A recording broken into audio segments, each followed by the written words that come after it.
matanaw ninyo ang tunay na kalagayan ko. Tao po, nandiyo po pa kayo sa loob ng malaking bahay at malawak na bakuran. Mataas na pader, pinapaligiran na nakapilang mga mamaaling kasakyan. Mga bantay na laging bulong na bulong, wala namang kasal pero marami ang nakabarong. Lumakas man ang ulan ay walang butas ang bubong. Mga plato, kutsara na hindi kilala ang kutong. Kanin na simputi ng ganas na nasa kahon. Kahit na hindi pasko sa lamesa ay may hamon. Sarap sigurong maniraan sa bahay na ganyan. Sabi nga nila, dito nyo rin matatagpuan ang taon na nagmamayari ng isang upuan na may pagkakataon pinag-aagawan. Kaya naman hindi niya pinakakawalan. Makikita mo lamang siya ay aking isigawan. Kayo po na nakaupo, subukan nyo naman tumayo. At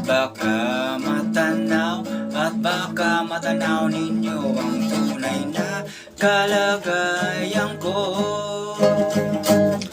Mawalang galang na po sa taong nakaupo. Alam nyo ba pagtakan ng bigas namin na di puno? Tingning ng bahay namin na pinagtapitak ng yero sa gabi. Sobrang init at tumuto na ng yero na di kayang bilin. Pangilagay sa inumin, pinakulong tubig sa lumang takuring huling-huling. Kami nga pagatong na inanod lamang sa estero na nagkisilbing kusina sa umaga. Yaming banyo ang aming inay, may kayaman ang isang kaldero na nagagamit kapag aming ama ay sumweldo. Pero kulang na kulang pa rin, kulang ang tayo to see na 50 pesos sa magabi pagkakasyahin. Di ko alam ko sadya lang maraming arang o mataas lang ang bako doon nagbubulag-bulaga lamang ko kayo. Dahil sa dami ng pera nyo walang doktor na makapagpapalinaw ng mata nyo. Kaya wag kang masyadong alata, bato-bato sa langit.